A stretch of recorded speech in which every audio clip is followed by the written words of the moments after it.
A stunning survival story tonight after one community group says a couple spent at least 28 hours in the water after being washed away in a flood tunnel near the Rio on Friday. And Fox 5's Joe Vigil talked to 3 of the people who helped the couple and has the details on their horrific time trapped under the ground, Joe. Yeah, unreal, guys. So we have talked many times about the group Shine a Light, which helps people who live in the tunnels under the valley. Now, one staffer believes the couple was washed away in this tunnel right here while sleeping Friday afternoon, or maybe even before that. Then they emerged from the tunnel more than a day later in rough shape, but alive.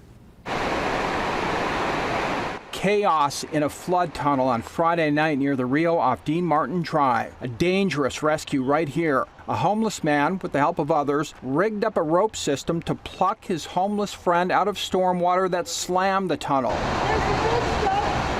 We are told both ended up being safe. But several hours before this happened, the group Shine a Light, which goes into tunnels to offer support and resources to those living here, discovered a couple living in this same tunnel was washed away.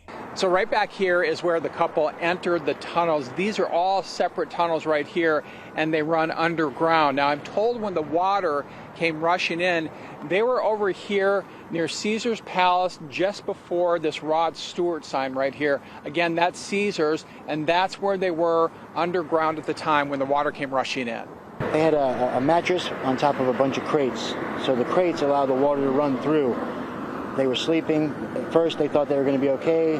Then something hits their mattress. They wake up. They realize it's too late. Now they're floating down. Floating down a flooded tunnel on a mattress. Robert Banghart with Shine a Light knows this because he and others with the group talked to the couple after helping rescue them on Saturday around 4:30 p.m. As the rope rescue was taking place, the couple had already floated down the tunnel under Caesar's Palace and ended up under the link.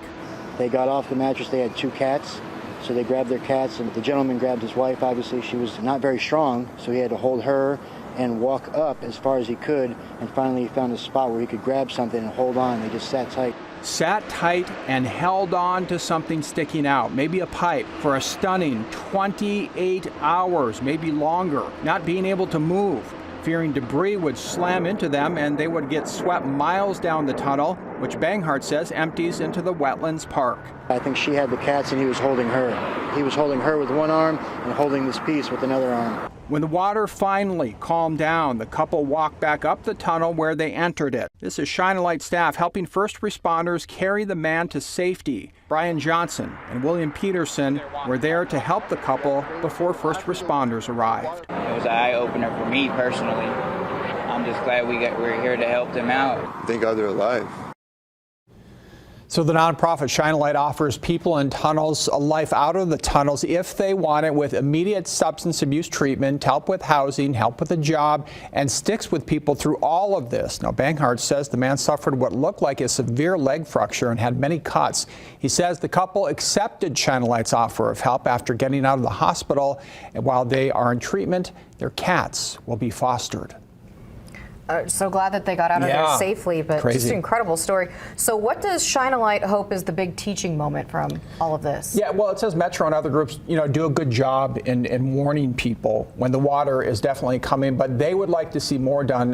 Develop something better is actually what he said. Now, also, there are people who say homeless people should not be in those tunnels in the first place, but Banghart told me people shouldn't focus on that first. He says people should first understand people in the tunnels are human beings, and we should be giving them support, but dangerous all around. It certainly is. Yeah. It's a dangerous way to live, but for a lot of those people, most of them, they don't really have any other alternative. Yeah, that's where they are right now. Yeah. They're going to be there, sure. All right, Joe, thank you.